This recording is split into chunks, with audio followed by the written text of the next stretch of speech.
네, 오늘 말씀 전하겠습니다. 절호의 찬스에서 황당한 명령, 절호의 찬스에서 황당한 명령이라는 제목으로 하나님 말씀 전하겠습니다. 믿음은 승리를 안겨줍니다. 기도가 중요합니다. 능력의 근원 되시는 주님과 연결되는 겁니다. 특별히 당장의 문제 해결보다 중요한 것이 있습니다. 나의 인격과 생각이 다듬어지는 겁니다. 나의 모든 품격, 나의 인격의 그릇이 커지는 겁니다. 정결한 그릇 되는 겁니다. 그래야 축복이 와도 안전합니다. 계속 부어줄 수 있습니다. 결혼보다 중요한 게 뭐겠습니까? 무엇이겠습니까? 결혼 전에 내 내면의 상처가 치유되는 거예요. 행복한 사람이 가정을 꾸려야 행복한 가정되는 겁니다. 목적만 달성하면 되는 게 아닙니다. 취업 준비보다 중요한 게 무엇이겠습니까? 정직성, 성실함. 요즘 뭐 젊은이 분들 인사 잘한다고 하는데 인사성이 중요하다고 하죠. 인사만 잘해도요 기억합니다. 인사만 잘해도 오래 갑니다. 입시 통과보다 중요한 게 뭐겠습니까? 예배자라고 하죠. 예배자. 하나님께 예배드린 사람. 또 뭐겠습니까? 물질 축복이 전에 온전한 11조와 나누는 인생. 한마디로 하나님의 나라와 의를 구하는 인생에게 하나님께서 가장 좋은 걸 주신다는 겁니다. 눈앞에 목표 달성이 아니라는 겁니다. 본문에서 이스라엘 백성은 무사히 요단강 건넜습니다. 가나안 땅에 역사적인 첫 발을 내딛었습니다. 바로 몇 킬로 앞에 가면 가나안 전쟁 1차 관문인 여리고성이 기다립니다. 요단강 기적을 체험하고 나서 군사들의 사기가 이제 크게 달았어요. 으쌰으쌰 된 지금 뜨거운 분위기입니다. 반면에 적군의 사기는 이제 최악이죠. 5장 1절 보니까 가나안 모든 왕들이 요단강 기적 소식을 듣고 전의를 상실해 버렸어요. 이제 적군들이 다리가 떨리고 있어요. 군사작전은 특별히 타이밍이 생명입니다. 지금 절호의 찬스잖아요. 적들이 떨고 있습니다. 그리고 이스라엘 백성들은 지금 의기양양합니다. 근데 하나님께서 황당한 명령을 내리십니다. 모든 군사행동을 멈추라고 명령하십니다. 그리고 모든 남자에게 할례 받으라고 합니다. 남자 외과 수술시킵니다. 며칠 후에 또 회복되고 6월절 절기를 지키라고 합니다. 총사령관 여호수아 독대하십니다.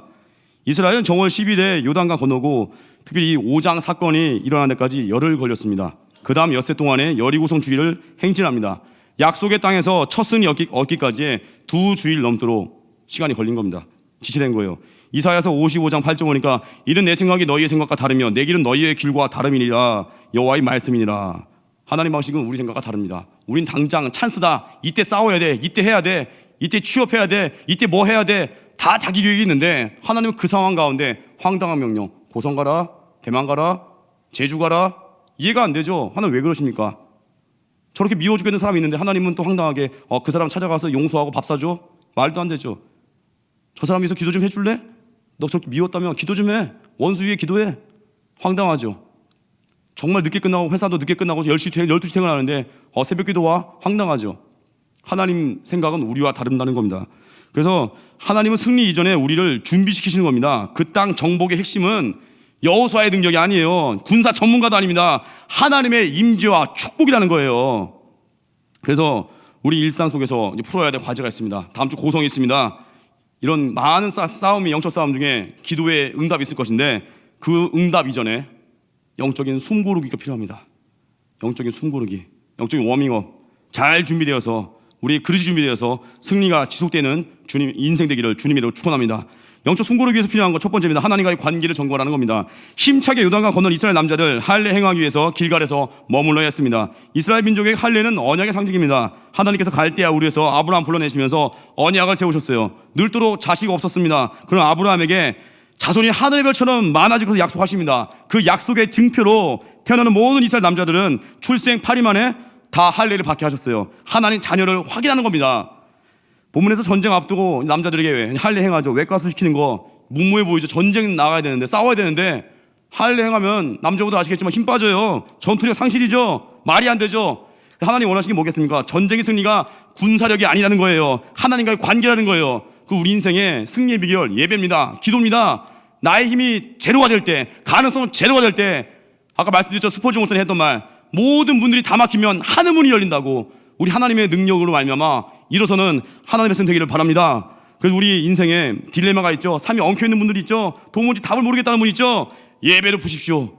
예배는 또 하나 우리의 상처를 풀게 합니다. 상처가 회복된 자가 섬기러 갈 때에도 건강합니다. 상처에 치유받은 자가 가정을 꾸려도 직장에 가도 건강합니다. 그 정신과 이무석 교수님 정말 한번 들으셨었죠. 담임 목사님 통해서. 그 이무석 교수님 책에 나온 내용인데 우리 어른들 마음 가운데요. 마음속에 다 아이가 있대요. 아이. 마음속에 아이가 있대요. 근데 그게 뭐냐? 어른인데도 행동이 어린아이 같은 때가 있다는 거예요. 이해 안 되는 행동들. 일상생활 속에 숨없이 많이 나타난다고 합니다. 반복적으로 나타나는 행동들. 반복적으로 나타나는 행동이나 감정 중에 있다는 거예요. 어떤 사람은 누가 좀 조용히 하라고 하면 막 화가 나요. 조용히 하면 되잖아요. 근데 막 화를 내요. 또 어떤 사람은 남자만 다가오면 막 긴장되고 막 닭살이 쑥 돋고 오금이 저리 오고, 어떤 사람은 또 자기는 연상이 여성이 편해. 난 그동안 연상만 사귀었어. 이런 남자도 있습니다. 근데 이런 공통적이고 반복된 행동에는요, 의미가 있대요. 다 이유가 있답니다. 연상의 여인은요, 좋아하는 남자들이 있다고 하는데, 그 남자에게 연상의 여인은 어머니예요. 어머니 같은 존재예요. 일어나라, 밥 먹어라, 뭐 해라, 용돈 줄게. 어머니 사랑에 배고픈 남자가 연상의 여인에게서 어머니 품까지 느낀다는 거예요. 그분 얘기예요. 제 얘기 아닙니다. 오해하지 마세요. 그 치마 입기를 아주 싫어하는 여인이 있다고 하는데 그 이유가 있대요. 왜 자꾸 바지만 입을까? 우리 교회도 있어요. 말 안 하겠습니다. 치마 입기를 싫어하고 바지만 입어요. 유년기부터 이유가 있대요. 유년기부터 남자 아이들과 하고만 놀아가지고 총싸움 즐기고, 무슨 레밍턴인가 옛날 무슨 총싸움 사고, 속구자난 같은 것도 시시하대요. 총싸움하고 그냥 다방구하고 거친 행동하고 막 낙대해가지고 검싸움하고 검객하듯이 속구자난은 시시하다는 거예요. 고무줄도 안 하고. 부부 생활에서도 이 남성 역할을 어떻게 하냐면 부인이 한다는 거예요. 부인이 남성성 거친 아주 남성 호르몬 과다 분비되고, 스커트가 여성을 상징하는데 그걸 거부하더래요. 안 입는다는 거예요. 난 바지만 입겠다. 알고 보니까 뿌리가 뭐냐, 어린 자기도 오빠처럼 남자로 태어나고 싶었다는 거예요. 어린 시절에 오빠가 부모님께 사랑을 몰빵으로 받으니까 그게 부러웠던 거예요. 그 남자한테 안지고 싶어가지고 목소리도 남자 목소리, 야 대혁아, 전화할 때도 오빠 이래야 되는데, 오빠 나 여자한테 자매인데 남자 목소리 내고, 지기 싫은 거예요. 나도 바지 입겠다 이거야. 나 청바지 입겠다 이거. 난 다 하겠다 이거예요. 그게 뭐냐, 상처죠, 상처. 어린 시절의 상처들. 또 열등감 심한 사람이 있었다는데 알고 보니까 어려서 몸이 약했대요. 늘 패배자로 살았습니다. 아버지는 무능했고 친구들이 부러웠대요. 맨날 열등감. 우리 교회도 저희가 이전에도 보니까 저도 청년부 간사 시절에 팀 모임 못 오는 형제가 있어요. 어떤 리더가 명문대에 나왔는데 또 얼굴도 잘생겼어요. 얼굴도 송중기 같고 집안도 잘 사는 것 같고. 제가 알아요. 그 리더도 마음에 얼마나 고난이 많은데, 근데 외관만 보이니까 그 녀석 행복한 게 싫다고 팀 모임 안 오는 거예요. 이 열등감에 찌든 영혼. 그런데 이렇게 열등감 있는 사람도 결국 언제 회복되냐면은 예수님 만날 때 회복된다는 거예요. 가정에서 받지 못한 사랑은 주님께 받는 겁니다. 사회에서 받지 못했던 존중 주님께 받는 겁니다. 내 친구 동역자들에게 받지 못한 인정 주님께 받는 겁니다. 그때 회복이 일어나요. 치고 일어납니다. 그래서 여러분, 기도가 중요해요. 예배가 중요합니다. 왜요? 내 모든 마음을 다 쏟아부으니까, 눈물 흘릴 수 있으니까, 받아주시니까, 용납하시니까. 우리 모든 아픔 다 쏟아부으십시오. 주님이 우리를 사랑하십니다. 죽기까지 사랑하셨습니다. 부활하셨고 생명 주셨습니다. 그 십자가예요.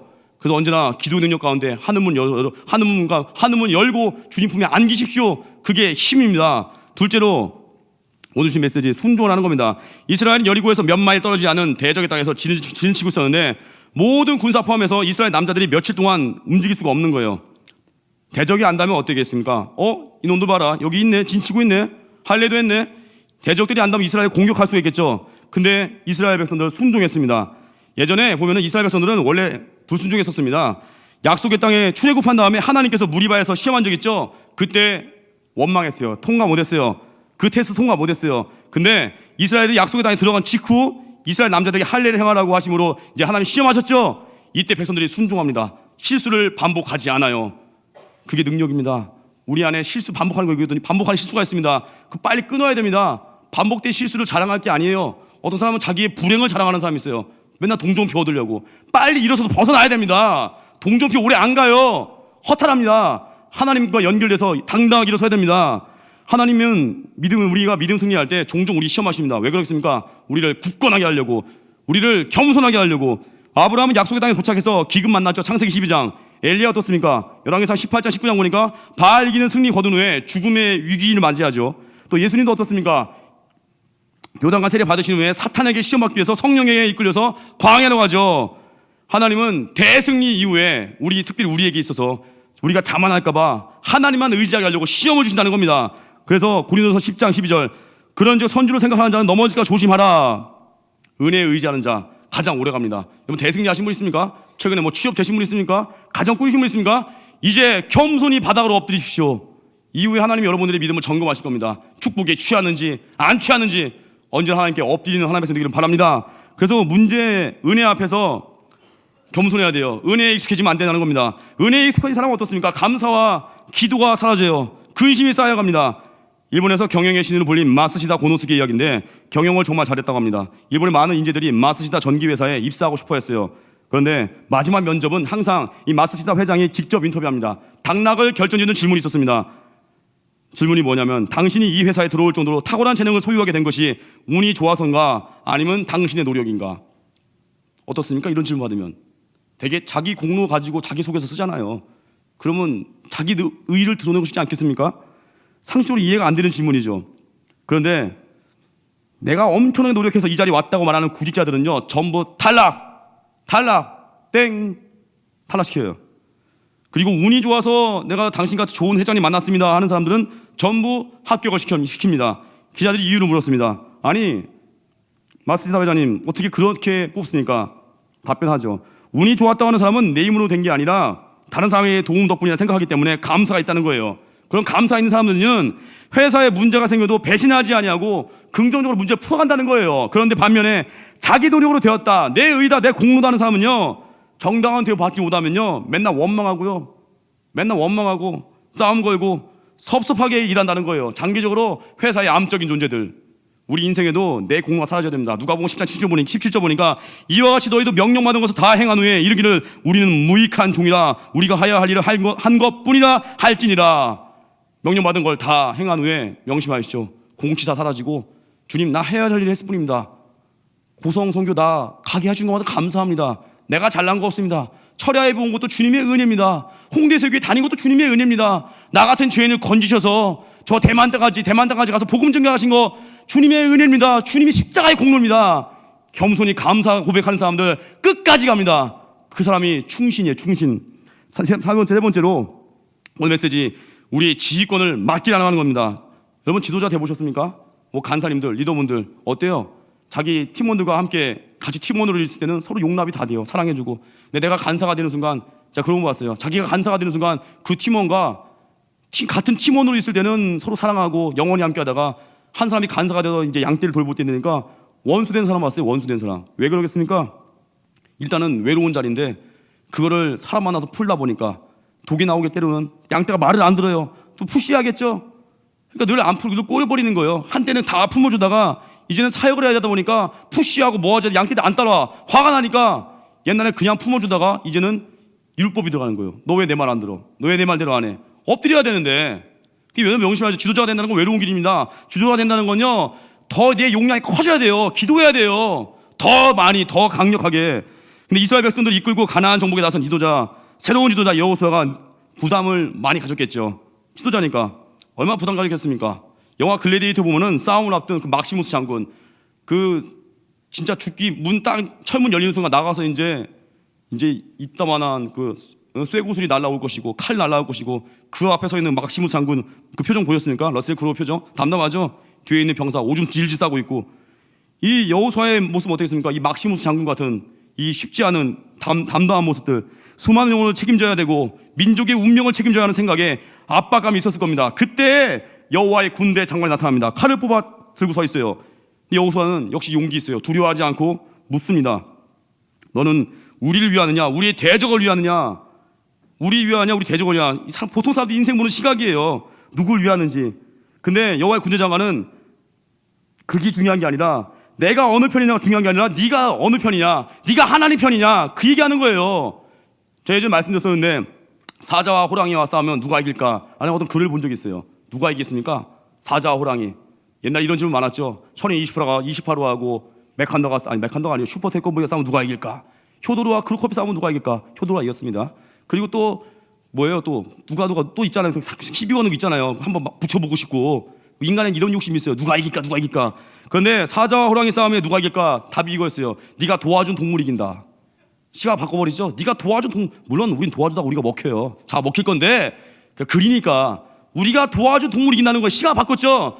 환경의 문제 앞에 놓일 때였어요. 주님, 이걸 이번에 될까요? 안 될까요? 우리 그거 묻죠. 주님, 이번에 이거 될까요? 안 될까요? 이번에 프로젝트 될까요? 안 될까요? 이번에 취업 될까요? 안 될까요? 이번에 결혼 될까요? 안 될까요? 주님 말합니다. 넌 내 편이니? 너 예배자니? 기도하고 있니? 그게 답이에요, 다.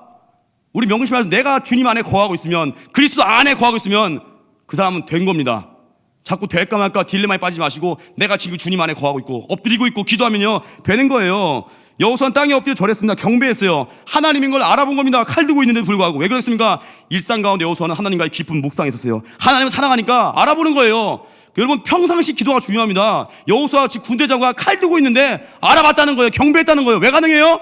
평상시 기도하니까. 여러분, 일상의 새벽기도 중요합니다. 그래야 기회를 잡아요. 여호수아가 만약에 일상 속에 하나님과 교제 안 했으면요 자기도 칼 들고 설쳤을 거예요. 덤벼 하나님 위해서 알고 봤더니 그거 개망신 당하겠죠. 이 여호수아의 분별력, 하나님 알아본 거 언제 가능했어요? 일상 속에서 하나님과 깊은 교제 가운데. 여러분들 명심하십시오. 평상시 새벽기도에 강해지십시오. 그럼 내게 오는 찬스를 분별할 수 있어요. 이거 잡아야 되는구나, 이거 버려야 되는구나. 내 삶의 정리가 됩니다. 단순해집니다. 그게 힘이에요. 200만 백성 이끄는 여호수아 같은 대지도자가 다른 사람에게, 이제 군대 장관 그랬죠. 군대 장관이 여호수아가 내 주여 종에게 무슨 말씀 하시려고 하니까 군대 장관, 하나님이죠. 내 발에서 신을 벗으라 하니까 여호수아가 그대로 행했습니다. 200만 백성 이끄는 여호수아 같은 대지도자가 다른 사람에게 리더십을 양보하는 거 쉽겠습니까? 아니, 자기가 그래도 나름 격이 있지. 200만 백성 이끄는 여호수아인데 내가 이거 양보하기 쉽겠어요? 잘 이끌고 왔는데, 고생 극복했는데 양보하는 거예요. 저도 초동사역 한 3년 하고 나서 진장될 때 쉽지 않았지만 진장 배치하니까 그냥 충성하는 거예요. 중화당 오래 갔지만 이제 금수당 가서 빡빡 기야 가는 거예요. 걱정 안 했어요. 중화당 좀 그립긴 했지만 걱정 안 해요. 하나님 보내시는 그 자리가 제가 죽는 자리예요. 아시겠습니까? 이 여호수아는 그런 사람이었어요. 나는 죽고 예수님이 내 안에 거한 인생이었어요. 여호수아에게 중요한 건요 자기 자존심이 아니에요. 자기 명예가 아니에요. 민족의 안녕과 평화예요. 지휘권을 기꺼이 이양하죠. 그리고 이양하는 순간 어때요? 하나님이 도우시니까 내 싸움이 아니죠. 전쟁은 여호와께 속하잖아요. 하나님의 싸움이 되니까 마음의 짐들이 가라앉은 거예요. 책임과 걱정을 주님께 맡기니까 홀가분한 인생 되는 겁니다. 우리 인생 주님께 맡겨야 합니다. 구하십시오. 스트레스 받으십니까? 왜 스트레스 받아요? 내가 하려고 하니까, 내 생각을 하려고 하니까, 내 계산 들어가니까. 내 계산과 내 야망과 욕심이 사라질 때 주님이 대신 싸워주시고 승리 주십니다. 김성희 교수님이 이야기 끝으로 마칠게요.